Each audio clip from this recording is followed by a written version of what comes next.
फरवरी 2025 प्रातः मुरली। ओम शांति। बाप दादा मधुबन। बाबा के मधुर महावाक्य। मीठे बच्चे, तुम्हें भगवान पढ़ाते हैं। तुम्हारे पास है ज्ञान रत्न। इन्हीं रत्नों का धंधा तुम्हें करना है। तुम यहाँ ज्ञान सीखते हो, भक्ति नहीं। प्रश्न, मनुष्य ड्रामा की किस वंडरफुल नुत को भगवान की लीला समझ उसकी बढ़ाई करते हैं? उत्तर, जो जिसमें भावना रखते उन्हें उसका साक्षात्कार हो जाता है। तो समझते हैं ये भगवान ने साक्षात्कार कराया, लेकिन होता तो सब ड्रामा अनुसार है। एक और भगवान की बड़ाई करते, दूसरे और सर्वव्यापी कर ग्लानि कर देते हैं। ओम शांति। भगवान उवाच, बच्चों को ये तो समझाया हुआ है कि मनुष्य को वा देवता को भगवान नहीं कहा जाता। गाते भी है ब्रह्मा देवताय नमः, विष्णु देवताय नमः, शंकर देवताय नमः। फिर कहा जाता है शिव परमात्माय नमः। ये भी तुम जानते हो शिव को अपना शरीर नहीं है। मूल वतन में शिव बाबा और शालिग्राम रहते हैं। बच्चे जानते हैं कि अभी हम आत्माओं को बाप पढ़ा रहे हैं, और जो भी सत्संग है वास्तव में वो कोई सत का संग है नहीं। बाप कहते हैं वो तो माया का संग है। वहाँ ऐसे कोई नहीं समझेंगे कि हमको भगवान पढ़ाते हैं। गीता भी सुनेंगे तो श्री कृष्ण भगवान बात समझेंगे। दिन प्रतिदिन गीता का अभ्यास कम होता जाता है, क्योंकि अपने धर्मों को ही नहीं जानते। श्री कृष्ण के साथ तो सभी का प्यार है, श्री कृष्ण को ही झुलाते हैं।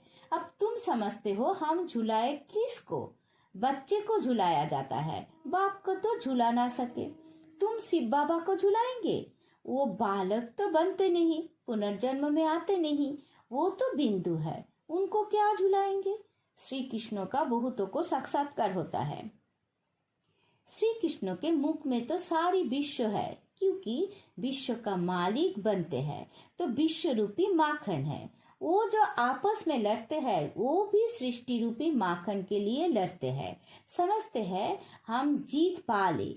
श्री कृष्ण के मुख में माखन का गोला दिखाते हैं।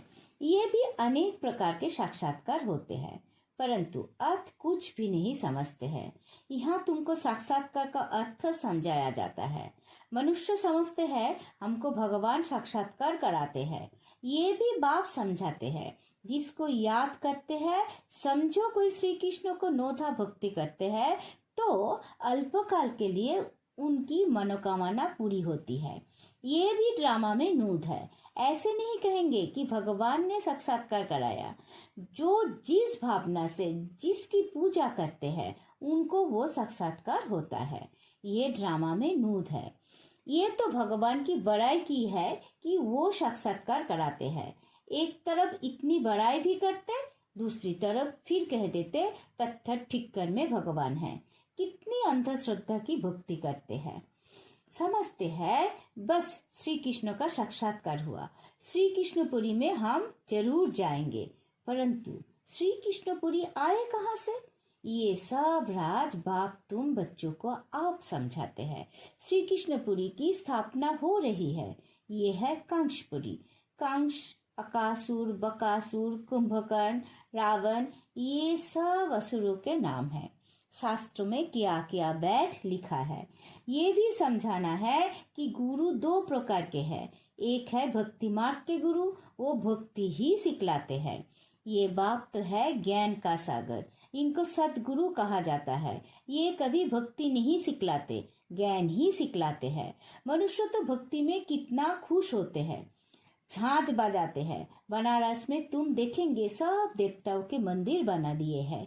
ये सब है भक्ति मार्ग की दुकानदारी, भक्ति का धंधा।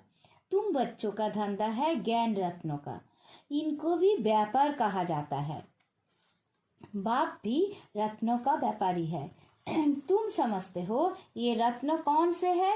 इन बातों को समझेंगे वही जिन्होंने कल पहले समझा है, दूसरे समझेंगे ही नहीं। जो भी बड़े बड़े हैं वो पिछाड़ी में आकर समझेंगे। कन्वर्ट भी हुए हैं ना। एक राजा जनक की कथा सुनाते हैं। जनक फिर अनुजनक बना। जैसे कोई का नाम श्री कृष्ण है तो कहेंगे तुम अनु देवी श्री कृष्ण बनेंगे। कहाँ वो सर्वगुण संपन्न श्री कृष्ण, कहाँ ये कोई का लक्ष्मी नाम है और इन लक्ष्मी नारायण के आगे जाकर महिमा गाती है। ये थोड़ी ही समझती कि इनमें और हमारे में फर्क क्यों हुआ है। अभी तुम बच्चों को नॉलेज मिली है ये सृष्टि चक्र कैसे फिरता है। तुम भी 84 जन्मों लेते, ये चक्र अनेक बार फिरता आया है, कभी बंद नहीं हो सकता। तुम इस नाटक के अंदर एक्टर्स हो। मनुष्य इतना जरूर समझते हैं कि हम इस नाटक में पार्ट बजाने आए हैं, बाकी ड्रामा के आदि अंत को नहीं जानते। तुम बच्चे जानते हो हम आत्माओं के रहने का स्थान परे ते परे है, वह सूर्य चांद की भी रोशनी नहीं है। ये सब समझने वाले बच्चे भी अक्षर करके साधारण गरीब ही बनते हैं, क्योंकि भारत ही सबसे साहूकार था, अब भारत ही सबसे गरीब बना है। सारा खेल भारत पर है। भारत जैसा पावन खंड और कोई होता नहीं। पावन दुनिया में पावन खंड होता है और कोई खंड वह होता ही नहीं। बाबा ने समझाया है ये सारी दुनिया एक बेहद का आइलैंड है, जैसे लंका टापू है।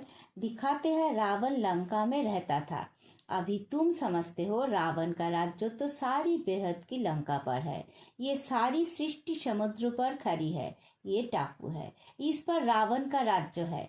ये सब सीताएं रावण की जेल में है, इन्होंने तो हद की कथाएं बना दी है ये सारी बेहद की बात। बेहद का नाटक है, उसमें ही फिर छोटे छोटे नाटक बैठ बनाए हैं। ये 22 को आदि भी आभी बने हैं, तो बाप को भी समझाने में सहज होता है। बेहद का सारा ड्रामा तुम बच्चों की बुद्धि में है, मूल वतन सूक्ष्म वतन और किसी की बुद्धि में हो ना सके। तुम जानते हो हम आत्माएं मूल वतन की रहवासी है, देवताएं है सूक्ष्म वतनवासी, उनको फरिश्ता भी कहते हैं। वह हड्डी मांस का पिंजरा होता नहीं।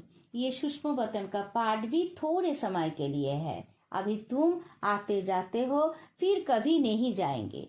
तुम आत्माएं जब मूल वतन से आती हो तो वाया सूक्ष्म वतन नहीं आते हो, सीधी आते हो। अभी भाया सूक्ष्म वतन जाती हो, अभी सूक्ष्म वतन का पार्ट है। ये सब राज बच्चों को समझाते हैं। बाप जानते हैं कि हम आत्माओं को समझा रहे हैं। साधु संत आदि कोई भी इन बातों को नहीं जानते हैं, वो कभी ऐसी बातें कर ना सके। बाप ही बच्चों से बात करते हैं, ऑर्गन्स बिगड़ तो बात कर ना सके। कहते हैं मैं इस शरीर का आधार ले तुम बच्चों को पढ़ाता हूँ। तुम आत्माओं की दृष्टि भी बाप तरफ चली जाती है। ये है सब नई बातें। निराकार बाप, उनका नाम है शिव बाबा। तुम आत्माओं का नाम तो आत्मा ही है, तुम्हारे शरीर के नाम बदलते हैं। मनुष्य कहते हैं परमात्मा नाम रूप से न्यारा है, परंतु नाम तो शिव कहते हैं ना। शिव की पूजा भी करते हैं, समझते एक है, करते दूसरा है। अभी तुम बाप के नाम रूप देश काल को भी समझ गए हो। तुम जानते हो कोई भी चीज नाम रूप के बिगैर नहीं हो सकती है। ये भी बड़ी सूक्ष्म समझने की बात है। बाप समझाते हैं गायन भी है सेकेंड में जीवन मुक्ति, अर्थात मनुष्य नर से नारायण बन सकते हैं। जबकि बाप हेवेनली गॉडफादर है, हम उनके बच्चे बने हैं तो भी स्वर्ग के मालिक ठहरे, परंतु ये भी समझते नहीं है। बाप कहते हैं बच्चे तुम्हारी एम ऑब्जेक्ट ही ये है, नर से नारायण बनना।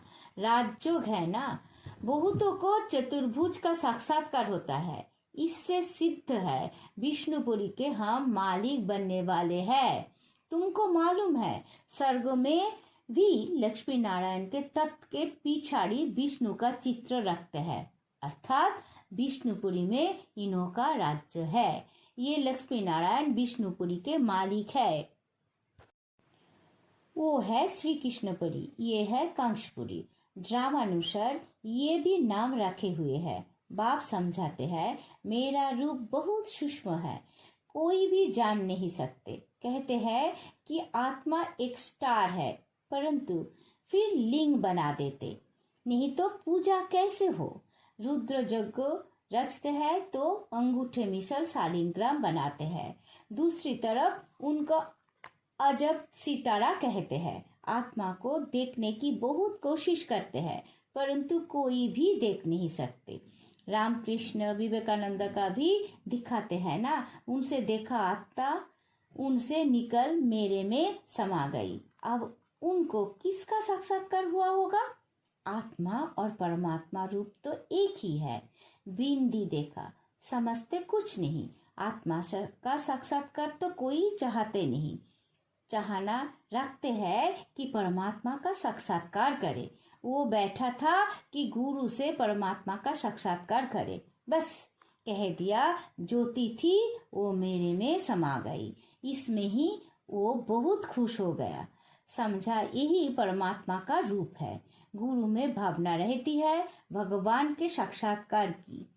समझते कुछ नहीं, भला भक्ति मार्ग में समझाए कौन?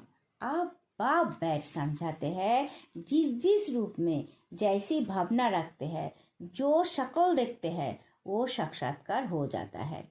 जैसे गणेश की बहुत पूजा करते हैं तो उनका चैतन्य रूप में साक्षात्कार हो जाता है, नहीं तो उनको निश्चय कैसे हो? तेजोमय रूप देख समझते हैं कि हमने भगवान का साक्षात्कार किया, उसमें ही खुश हो जाते हैं। ये सब है भक्ति मार्ग उतरती कला। पहला जन्म अच्छा होता है, फिर कमती होते होते अंत आ जाता है। बच्चे ही इन बातों को समझते हैं। जिनको कल पहले ज्ञान समझाया है उनको ही आप समझा रहे हैं। कल पहले वाले ही आएंगे, बाकी औरों का तो धर्म ही अलग है। बाप समझाते हैं, एक एक चित्र में भगवानुवाच लिख दो। बड़ा जुक्ति से समझाना होता है।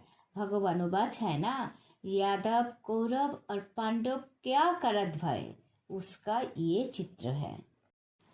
पूछो, तुम बताओ अपने बाप को जानते हो? नहीं जानते हो तो गोवा बाप से प्रीत नहीं है ना, तो विपरीत बुद्धि ठहरे। बाप से प्रीत नहीं तो विनाश हो जाएंगे। प्रीत बुद्धि विजयंती सत्यमेव जयते, इनका अर्थ भी ठीक है। बाप की याद ही नहीं तो विजय पा नहीं सकते। अभी तुम सिद्ध कर बतलाते हो। गीता सिद्ध भगवान ने सुनाई है, उनसे ही राजयोग सिखाया ब्रह्मा द्वारा। ये तो श्री कृष्ण भगवान की गीता समझकर कसम उठाते हैं। उनसे पूछना चाहिए, श्री कृष्ण को हाजिर नाजिर जानना चाहिए, वाह भगवान को। कहते हैं ईश्वर को हाजिर नाजिर जान, सच बोलो। रोला हो गया ना, तो कसम भी झूठा हो जाता। सर्विस करने वाले बच्चों को गुप्त नशा रहना चाहिए। नशे से समझाएंगे तो सफलता होगी। तुम्हारी ये पढ़ाई भी गुप्त है, पढ़ाने वाला भी गुप्त है। तुम जानते हो हम नई दुनिया में जाकर ये बनेंगे। नई दुनिया स्थापन होती है महाभारत लड़ाई के बाद। बच्चों को अब नॉलेज मिली है, वो भी नंबरवार धारण करते हैं। जोग में भी नंबरवार रहते हैं। ये भी जांच रखनी चाहिए हम कितना याद में रहते हैं। बाप कहते हैं ये अभी तुम्हारा पुरुषार्थ भविष्य 21 जन्म के लिए हो जाएगा। अभी फेल हुए तो कल कल्पांतर फेल होते रहेंगे, उच्च पद नहीं पा सकेंगे। पुरुषार्थ करना चाहिए उच्च पद पाने का। ऐसे भी कोई सेंटर्स पर आते हैं जो विकार में जाते रहते हैं और फिर सेंटर्स पर आते रहते हैं। समझते हैं ईश्वर तो सब देखता है, जानता है। अब बाप को क्या परी है जो ये बैड देखेगा? तुम झूठ बोलेंगे, विकर्म करेंगे तो अपना ही नुकसान करेंगे। ये तो तुम भी समझते हो। काला मुंह करता हूँ तो उच्च पद पा नहीं सकूंगा। सो बाप ने जाना तो भी बात तो एक ही हुई। उनको क्या दरकार पड़ी है? अपनी दिल खानी चाहिए, मैं ऐसा कर्म करने से दुर्गति को पाऊंगा। बाबा क्यों बतावे? हाँ, ड्रामा में है तो बतलाते भी है। बाबा से छिपाना व अपनी सत्यानाश करना है। पावन बनने के लिए बाप को याद करना है। तुमको यही फूरना रहना चाहिए कि हम अच्छी रीति पर कर उच्च पद पावे। कोई मरा वाह जीवा, उनका फुरना नहीं, फुरना फिकर रखना है कि बाप से वर्षा कैसे लेवे, तो किसी को भी थोड़े में समझाना है। अच्छा, मीठे मीठे सी कीलते बच्चों प्रति माता पिता बाप दादा का याद प्यार और गुड मॉर्निंग।